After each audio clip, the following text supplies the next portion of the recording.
What's up? Welcome everybody to another session of Just a Point of View. Got a couple of topics I'm gonna expound on, and before I go into it, just a point of view. First topic is on a slogan that I had created. It's called HOPE, H.O.P.E, and it's actually an acronym for helping our people evolve. And what that actually deals with is people assisting other people to experience another level of life through way of their thought process. Because most people are imprisoned in their thought processes on account of a number of reasonings, and a lot of it is dealt with the culture that we've been brought up in, if it's from our home or our community, or the people that we deal with on a regular basis. These different type of ideas, they become prevalent in our minds as young people, and a lot of those ideas are only ideas, and many of them don't have any actual truth to them, absolute truth, to be more specific, because there's a little truth here and a little truth there.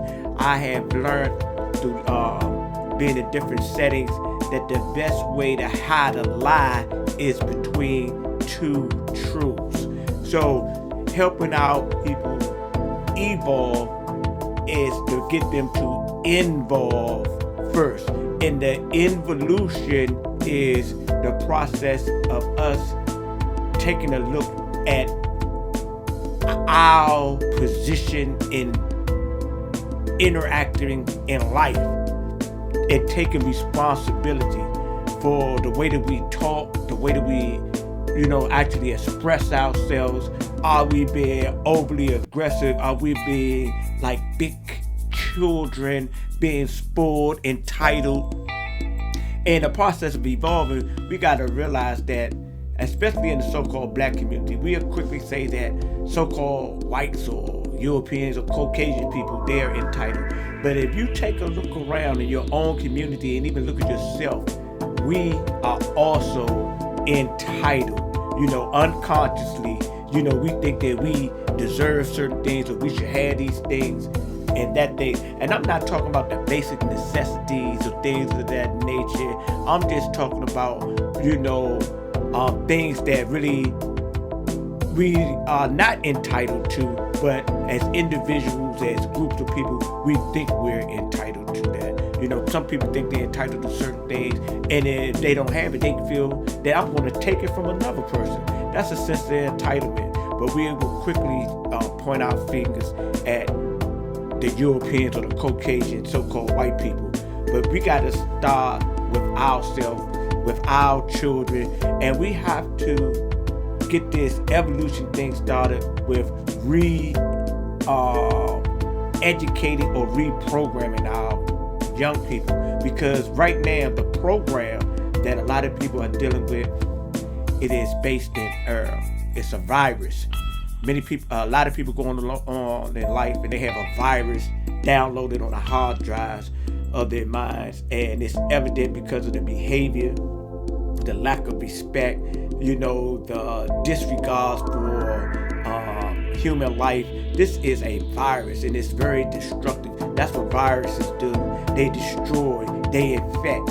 And a lot of people with these viruses, they gather up other people and start to infect them. So be careful of who you entertain, because these viruses come in the guise of friends, family members, and actually a lot of these individuals are energy vampires.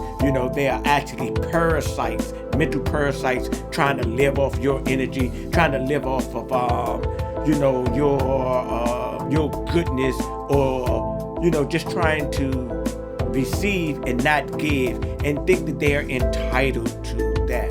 So remember, hope, helping our people evolve. And before we can evolve, we must involve. The next topic, not going to be very long, but I think it's something that is necessary so we can wrap our mind around certain things in life. There's a saying out here that says hidden in plain sight, and it is very evident that that saying is an actual reality. It's not a conspiracy theory or anything like that. It's a reality in plain sight.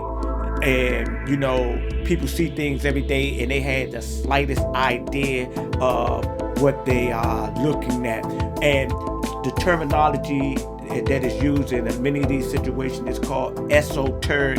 Some people, when they hear that, they become offended or afraid, and they think that it's some type of word that's dealing with the occult, and they don't even know what the word occult means. It just means hidden.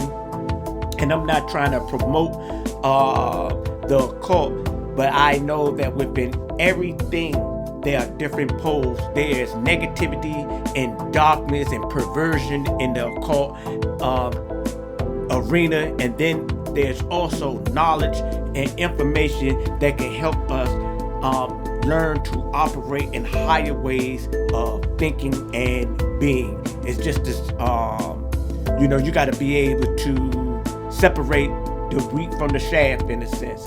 Or what's beneficial and what's not beneficial. But what happens a lot of times, people get into this esoteric information and they just think that's all of it's good.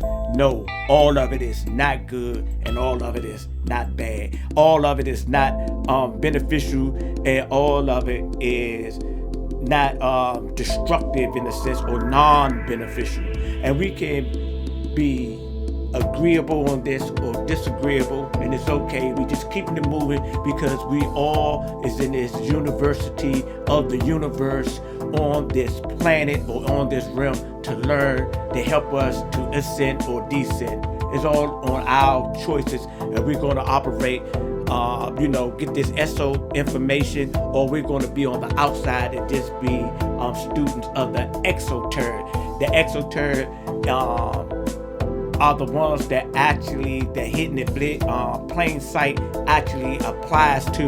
You can come right here in Washington, D.C. People can go downtown and they look around and they are amused by the monuments, the memorials, and the museums. And a lot of times they are looking at the exoteric perspective of it, don't have a slightest idea of what they're looking at. They see these eagles, they see these these figures and things of that nature, and they just admire these things. I'm gonna go right into or straight to something that is a real simplicity, that is a beaconing point in Washington, D.C., and that's the Washington Monument. So people see this monument and they are, awed and taken aback by it, and they see it as a dedication or a monument to George Washington. And it's actually a replica of an Egyptian obelisk, and it's different than the Egyptian obelisk because an Egyptian obelisk is made with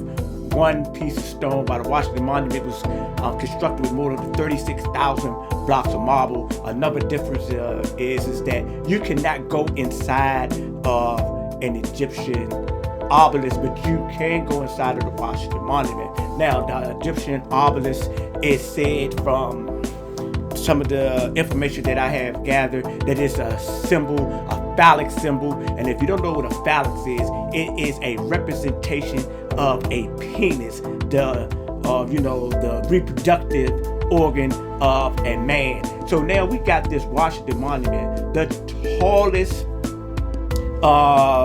obelisk like structure in the world, standing at 555 feet and inch or so, and it is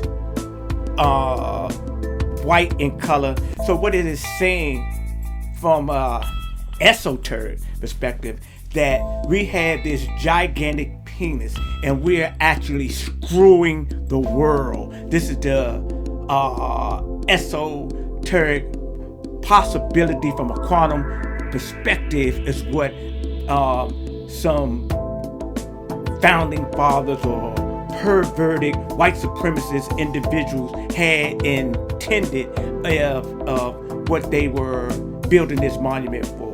And when you look at it again, you know, without a shadow of a doubt, it symbolizes a penis, point blank, right here, Washington, D.C. What's that? Independence Avenue, 14th Street. You can go down there and see it. 15th Street. Yeah, that's a closer view of it. Now, the esoteric is what I just now told you. The exo, oh, it's just a beautiful monument. It's a tall pencil or something like that. Some people say, oh, it look like a KKK head on the top. Whatever. It got the pyramid. It's you know, the obelisk got 4 sides. It's not a rectangle, but it's a 4-sided. It's a square type of base. A circle can fit in it. It's dealing with geometry as well. Now, close the case for the day or this session. Talk about controversial subject. Do reptilians run the world? Yes, I said reptilians. And some people would say, man, that is crazy.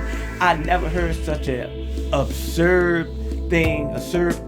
But the whole thing is, from the esoteric perspective, you don't have the slightest idea what that means. You're looking at it from an exoteric perspective. And the exoteric, you're thinking about reptilian beings in a sense, in a physical perspective, but that is not the case at all. You know, the teachers have said that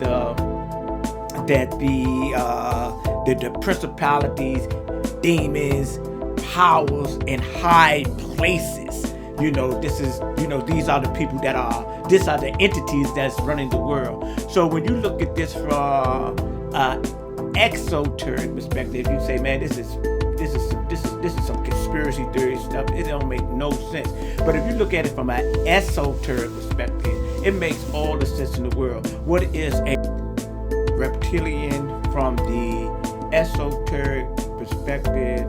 The reptilian is a snake. It is a being that has considered to be an enemy to mankind in particular teachings. Snake, dragon, things of that nature. In some areas around the world, the dragon and the snake is uplifted and honored. But in this particular case, these reptilians are individuals with a certain type of mindset. We're dealing with, you know, a physical appearance, but that is not the precise way that you can identify this reptilian. This reptilian is individuals on the planet that are in agreement with a mindset to oppress, you know, other beings, to enslave beings, to hoard the resources of the planet.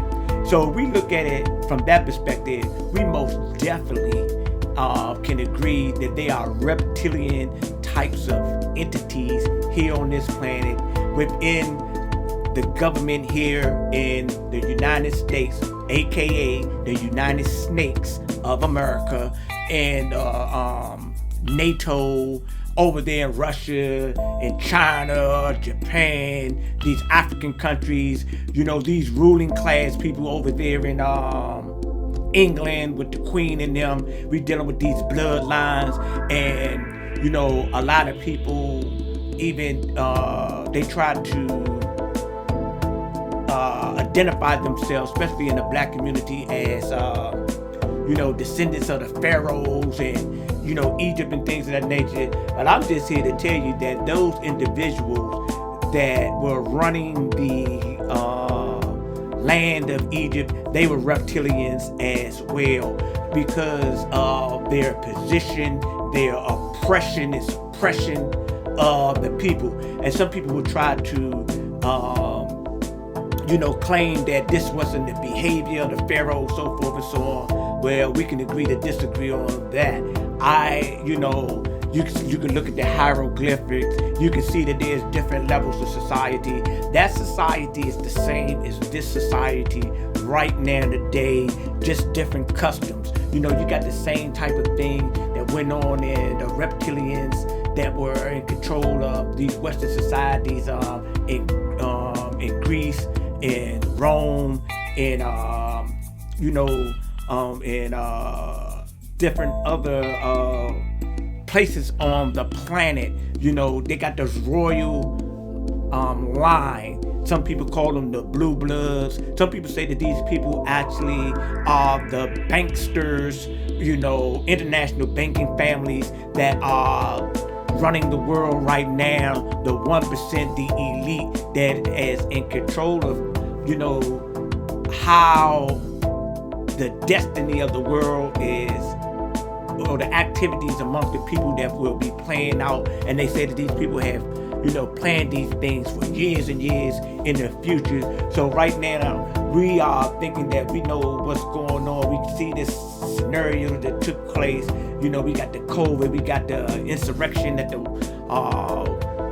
Capitol, white supremacists, white nationalists, the Black Lives Matter movement, different types of things happening in different countries, children abduction, slavery in Sudan, the persecuting of Muslims in China, persecution of Muslims and not Muslim but Christians in China. It's different types of things going on. And who is doing it? The reptilians, the people that's in the governments.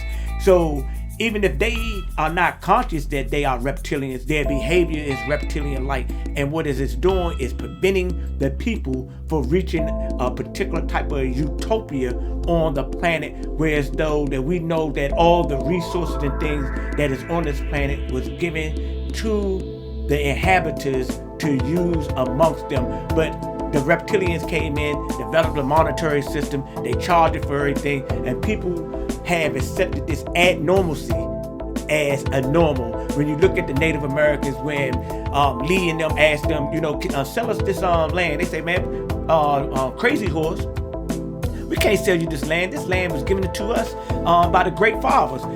Selling this land is like trying to sell the sky, sell the air.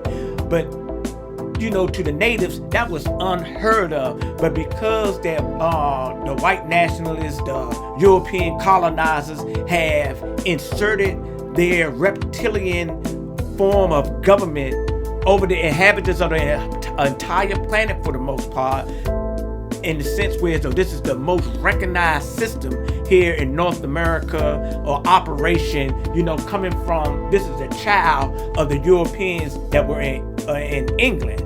I mean, over there in the British Empire. So, this is another head of the serpent, the head of the serpent down in Germany and up in Russia and different places. But people don't see that because we thinking too exoteric when it comes to these particular subjects about the reptilians and different types of beings in a sense.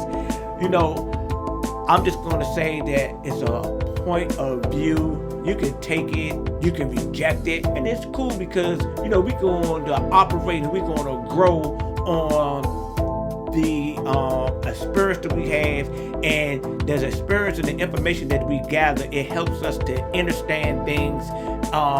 Maybe there are other people that don't have this information, they won't be able to understand. And perfect example, before I wrap this up, you bring a person that have been in a place on the planet where there's no such thing as electricity, and then you flip the light switch and the lights come on, and they're amazed. They don't know how it's done, but that it's because of the wiring and other other components that has allowed this electricity or this light to turn on. But because they don't have knowledge of it, they're in the dark about that. Darkness is another form of ignorance or not knowing in a sense. And when you come to the light, you come to knowledge and you become aware of certain things. And now you're no longer in that particular darkness. Ladies and gentlemen, seek out truth, operate in love, understand what the eso and the exoteric is, understand that darkness and evil don't have no patent on words. For a sense, like people say illumination, Illuminati, they can say, oh, it's the Illuminati, the New World Order. But did they actually create these words, or are they using these words? Because these words also can be used in another form, whereas though when your mind get illuminated, that means that your mind has gathered some light. That don't mean that you're no devil worshiper or you're even associated with the Illuminati cult in a sense, or these individuals that have been identified as this particular organization. Ladies and gentlemen, just something to think about, just the point of view. I bring you this message in love. I leave you this message in peace. And remember, hope, helping our people evolve. But before we can evolve, we must involve. The involution is the path to our solution. Peace and goodwill to all.